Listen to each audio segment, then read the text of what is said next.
बहुत समय पहले की बात है। एक हरे भरे घने जंगल में अनेक जानवर मिल जुल कर रहते थे। उस जंगल का राजा था हाथी वीरसेन, जो अपनी शक्ति से नहीं बल्कि न्याय और धैर्य से शासन करता था। जंगल में सभी जानवर उसे सम्मान देते थे, क्योंकि वह हर फैसला सोच समझ कर करता था।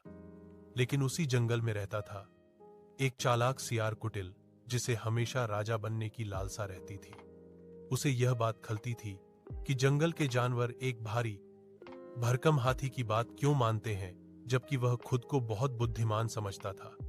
एक दिन कुटिल सियार अपने मित्र कौवे करकश के पास गया और बोला, मित्र, क्या तुम्हें नहीं लगता कि यह जंगल किसी और के हाथ में होना चाहिए?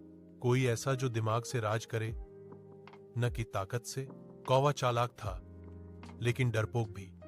उसने कहा, बात तो सही है, लेकिन हाथी राजा को हटाना आसान नहीं। सियार मुस्कराया, काम आसान नहीं होता, तभी तो मजा आता है। उधर जंगल में रहती थी मोरनी माया, जो बहुत चतुर और समझदार थी। उसे सियार की चालाकी पर पहले से शक था। एक दिन उसने देखा कि सियार और कौवा छुप छुप कर बातें कर रहे हैं। मोरनी माया ने यह बात अपने मित्र हिरण नील को बताई। हिरण नील बोला, अगर सियार कुछ गलत कर रहा है तो हमें सच्चाई जाननी चाहिए। मोरनी ने योजना बनाई कि वह रात में पेड़ों पर बैठकर सियार की गतिविधियों पर नजर रखेगी। उसी रात उसने देखा कि सियार जंगल के पुराने तालाब में कुछ पाउडर मिला रहा है। अगली सुबह जंगल में हड़कंप मच गया। कई जानवर तालाब का पानी पीने के बाद बीमार पड़ने लगे। हाथी राजा को जब यह खबर मिली तो वे उसी समय मोरनी माया और हिरण नील राजा के पास पहुंचे और सारी बात बता दी। महाराज, मोरनी बोली, यह सब सियार कुटिल की साजिश है। वह जानबूझकर तालाब को दूषित कर रहा है ताकि आप पर दोष आए और जंगल आपसे नाराज हो जाए। हाथी राजा ने बिना गुस्सा किए कहा, अगर यह सत्य है तो सत्य अपने आप सामने आएगा।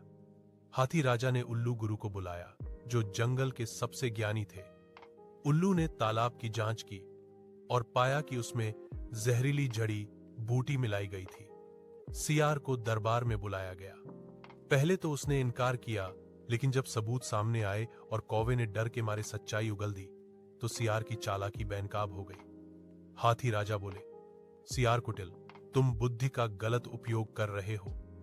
जो बुद्धि दूसरों को नुकसान पहुंचाने में लगे, वह बुद्धि नहीं, विनाश है। हाथी राजा ने सियार कुटिल को जंगल से निकाल दिया और तालाब को साफ करवाया। बीमार जानवर धीरे धीरे ठीक हो गए। कुछ दिनों बाद जंगल में फिर से शांति और खुशी लौट आई। सभी जानवरों ने समझ लिया कि सच्चा राजा वही होता है जो दूसरों की भलाई सोचे, न कि अपने लालच को। सीख, लालच और गद्दारी चाहे कितनी भी चालाकी से की जाए, सच्चाई एक दिन सामने आ ही जाती है। बुद्धि का सही उपयोग रक्षा करता है, गलत उपयोग विनाश लाता है।